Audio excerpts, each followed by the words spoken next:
Hi, it's Rosa. It's good to see you guys again. So I want to talk this week a little bit about the sparks that I had last week and what I worked on and then what my plan is for this next week. So last week I recognized that it was probably time for me to start exercising. I've kind of been avoiding this for a couple reasons. One, I didn't want to. Two, I just felt like other things were more important, like getting food under control and things like that. And I think that I've largely got there. But really the reason that made me really consider that this is a thing for me to focus on right now is I started to think about my why. And my ultimate why, or one that I think of a lot, is wanting to be able to live an active lifestyle and hike with ease and go many places that are more of a struggle for me right now. And so it occurred to me in my effort to find joy in the journey and to practice a state that I want to, a life that I want to be in, that I could start that now, and that exercise could help support that. And so my exercise of choice at this point is walking. I happen to love walking. I've done it my whole life, and I've enjoyed it my whole life. I've used it for stress relief many times.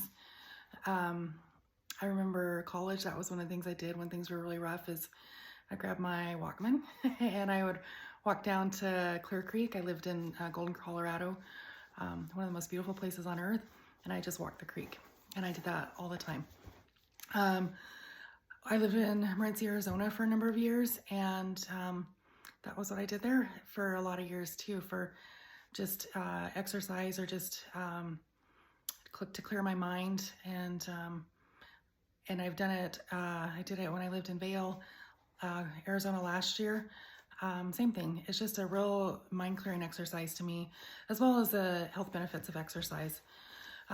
So this week in my efforts, a couple times I walked with my family, my son and my husband. A couple times I walked by myself. On Saturday, my son and a friend went to a corn maze and a pumpkin patch, and that was our walking that day. We walked a lot that day. And then one time I walked with just my son. And I had really mixed emotions and mixed feelings throughout this experience. I will say that most of it was physically hard. That's okay. And I apologize. I can hear my cats. That's what that noise is. They're contributing to this video. Anyway, so it definitely was physically hard most of the time, honestly. There were some really beautiful days and evenings when I had a chance to go walking, and that time I was definitely caught up in the feelings of just love for all that my Father in heaven has given me, and just being really excited and really uplifted to be outside, some really beautiful weather. And other times, some of the physical challenges, what I've learned is that the clothing matters. The shoes I have matter a lot. Some of the shoes that I bought for the purpose of walking are just not a good fit for me personally, although they may be for other people. Also, it's borderline just starting to turn weather-wise, and some of the times when I was walking, it was pretty hot, and I probably just should have just chosen to wear shorts instead of being a little on the warm side. I think that would have made it a more enjoyable experience. So definitely continuing on with that. I would say I'm about a week into it, and at this point, it's a habit that I want here to stay. So that's my plan, is to just walk every day. I don't have a set amount in mind. Some days I'm walking 1 mile, and some days, like Saturday at the pumpkin patch, it was almost a 5 mile day. So that's just my goal, is just to get out there and do it. So I've been thinking about, one of the other aspects of health this last week as well, and that's managing stress. And this is an area that I didn't actually plan to focus on. It was one of the areas that I felt like at the moment was relatively under control. But as I've reflected on that the last week, I actually have reflected back to 2 instances where I know of where I definitely was feeling stress and was feeling pressure. And I was feeling the negative feelings and really feelings of anxiety building up. And I recognized that I was really about to spiral into negative thoughts and negative feelings. And I did a few times. There was one case where it was my son's birthday party the next day. We had rented a pool at a location that has a pool, and we'd invited his whole class. Well, the night before, I just, everything that could go wrong just entered my mind. I thought, what if something happened in the venue and we didn't know? And we had a whole class show up and nowhere to have a party. What if the pizza I ordered, the order got lost? Or what if nobody is available to go pick it up? Or what if nobody comes? Just some real heartbreaking things that I was thinking. And it was midnight the night before the party, and I was really consumed and overwhelmed with these thoughts and feelings. And I knew that if I didn't get out of that thought process, that I wasn't going to sleep well. And so I utilized a tool that I've actually learned through this coursework, and that's to turn to gratitude. And so in that moment, I pulled out my phone and I pulled up the Notes app, and I just started to type an expression of gratitude, forward thinking of what I wanted to happen on the most perfect day for the most perfect party for my son. And so I wrote an expression of gratitude for this happening as I saw it in my mind, the perfect way.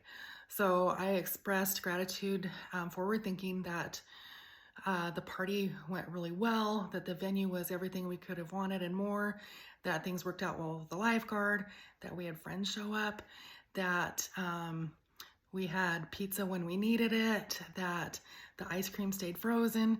Everything that I could think of that was a worry on my mind, I wrote it down in the way that I wanted it to happen rather than focusing on the worry of it. And when I did that, it allowed me to come to peace, and it allowed me to go to bed and sleep the rest of the night. And more importantly, the next day when we did have the party, everything happened the way that I had expressed me wanting it to happen in an expression of gratitude.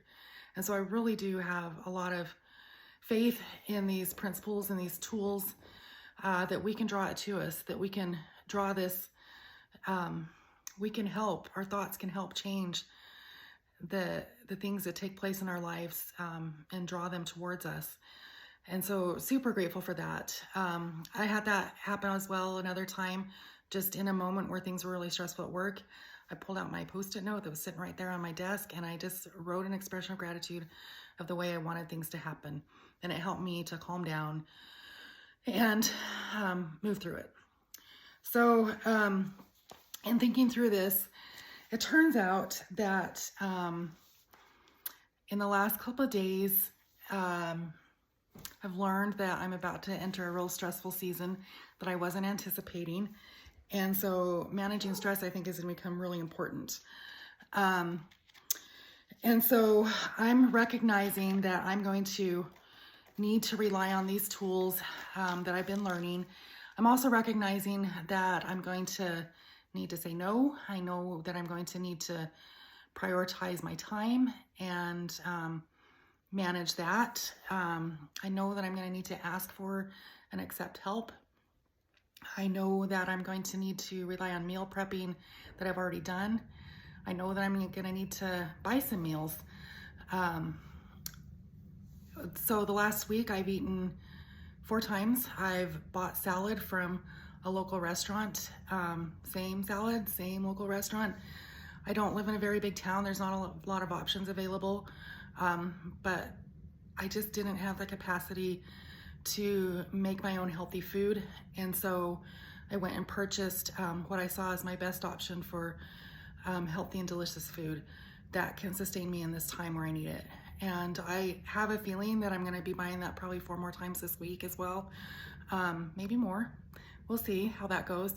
But those are some of the things that I know that I can do to help this stressful season. One last thing that I wanted to reflect on. Yesterday I was participating in singing time at church with the children. And I'm not really well versed on I'm just learning some of the songs that the kids are learning or that they may know better than me. But I was definitely feeling their sweet little spirits, and the messages of the songs come to me. And we were singing the song, it's called For Such a Time As Now, or For Such a Time As This. This is a song about Esther. It's based on the scripture, Esther chapter 4, verse 14. That phrase is in there, for such a time as this. And this version is written by Stacy Wright and Sherry Orm. There's several versions I noticed out on YouTube. But this one talks a little bit about Esther's story and how she recognized that she was there for a purpose, and that what she did mattered, that she was able to use her gifts and her faith to help a whole lot of people. Okay, so the part that got me, the second verse, the very first word is, or the very first phrase is, God knows me. And as soon as I saw that, I just, oh God, it struck my heart so strongly. So it goes on to say, God knows me. He planned my time of birth. He blessed me with good gifts and sent me here to earth. I have a mission God trusts me to fulfill. I'll learn and use the gifts I have. He'll help me know His will. So I wanted to end with that message, and that's certainly a message I've taken with me the last 2 days, and I'm going to take it with me this week. God knows me, and He knows my mission, and He's going to help me to fulfill it.